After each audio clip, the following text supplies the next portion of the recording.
it's okay. Yeah. Yeah. Good job.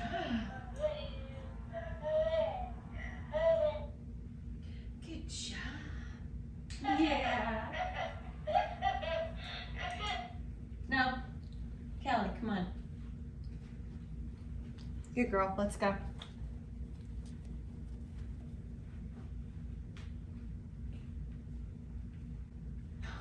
It's okay. Come on, Kelly. Kelly, come on. Kelly, come. Good girl, come on. Come on. Come on. Yeah, it's okay. Kelly, come. Come on. Come on, you can do it. Come on. Callie, come here. Right here. Callie, come here. Right here. I want you guys to know this is really me just testing her. I really wanted to see if she could trust me off leash, but because she was so nervous when we did more recalls, I absolutely put her on a leash again to make her feel more secure. I just wanted to point out that I did do this, but it was more of like a temperament test. Now, you guys might think I'm so silly. Obviously, this dog knows that these dolls are fake. Well, yeah, but Callie gets so scared she doesn't use her nose. And I have seen dogs go for the throats of dolls because they resemble a kid. And so I just want you guys to know this is about desensitizing her and practicing obedience. And with me, in kind of a different state, you know, I'm holding these dolls, talking a certain way, which is confusing. Anything I can work her through that's confusing is really useful for when the baby comes. So I want you guys to really keep that in mind. And we're also practicing that she's not allowed to check out certain things just because she wants to. That is going to be a crucial skill when the baby comes. So even though it's not real, this is helping her work through so many aspects of the skills she's going to need. Good job, baby. Callie, come on. Callie, come. Good girl. Callie, come over here. Come on. Yes, good girl. Let's go. Let's go. Good job. Good job. Good place.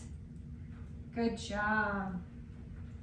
Oh, good baby. Oh, yeah. Oh, good job. Good job.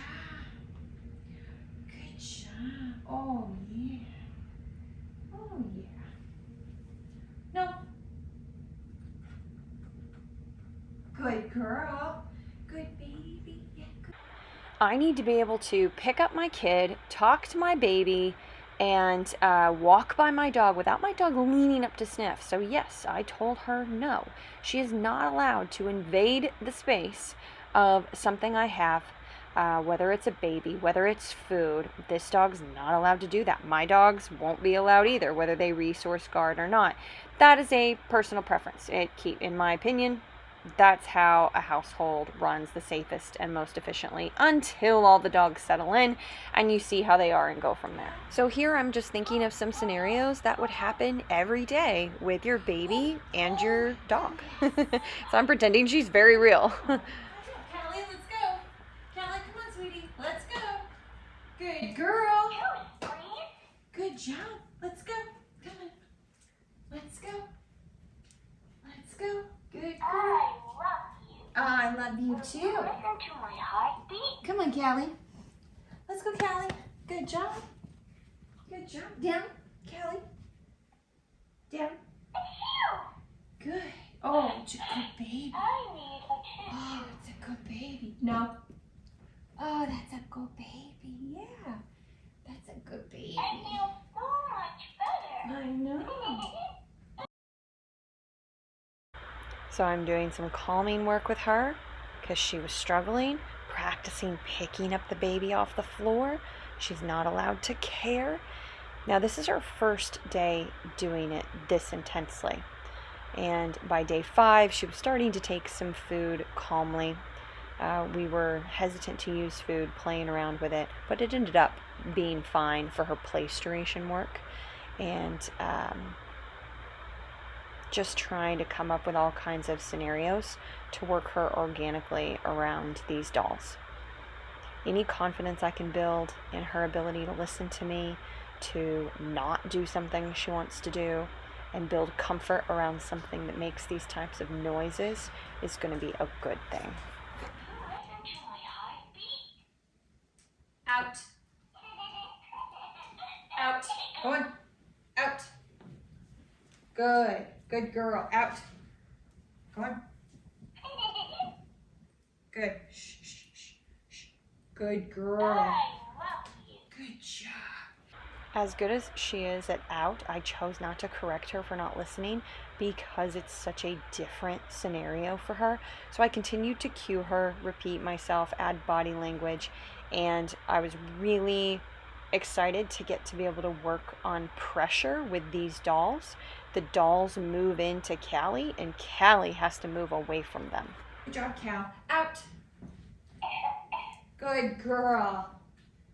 Good girl. He needs to be generalized from more things. It needs to be so crisp and clean. If I take a step forward and say it, she needs to shoot away.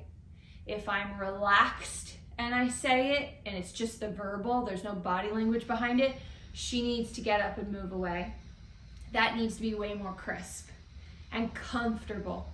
So sometimes you can just make a game out of it, which is from affection or toys. Obviously, if she's become tense over something, it's no longer a game. So watch for that body language shift. But we want this to be so comfortable. She's just like, oh, I gotta move away again. So assuming she's pretty comfortable with that, and it's really just food that can still easily trigger her, or bone or something, that's still lots of caution, different ball game. But all this other stuff should be a lot more fluid and easier to manage. So notice I was having the baby actually put pressure on her, and if she looked uncomfortable even for a second, which would be avoidance, like looking away, which is a great choice, she's not in trouble, but I just reinforced it with having her move away, not just look away, which is it's a good choice, but I want her to take it a step further and actually move away. And then the other thing would be when she like closes her mouth. So she was panting and then OUT her right away. When she was giving me eye contact, that was so good. Anytime the dog looks at you or looks away on her own, that just shows all the work that's been done over the years, and that is a hard thing to accomplish in and of itself. We're just doing the next step of more comfort with the routine. When she's insecure, she's like, oh, what do I do? Somebody tell me what to do. Like looking at me, looking away. That's all the training. We just need to take it to the next step, right? Let's see, what else? Once the dog starts to use their nose more and relaxes, they absolutely know it's a toy, but it's not real, but it doesn't matter. It's a toy that they're not allowed to have or sniff, okay? So I'm super happy with keeping up with that. We have neighbors that are really loud in the back. They have kids over a lot. That's always a great time to work your dog in the backyard, and most people don't have that, to be honest. So you use YouTube and you do all the patterning that I did, and you play YouTube sounds of crying as well as laughing and playing, all the mini sounds that they make. I'm not just gonna remove the babies and stop. I'm gonna pattern her just for like 60 seconds, nice and calm, before we wrap up and give her a break. I do want you guys to know that you need to handle anybody needs to handle dolls like they're real.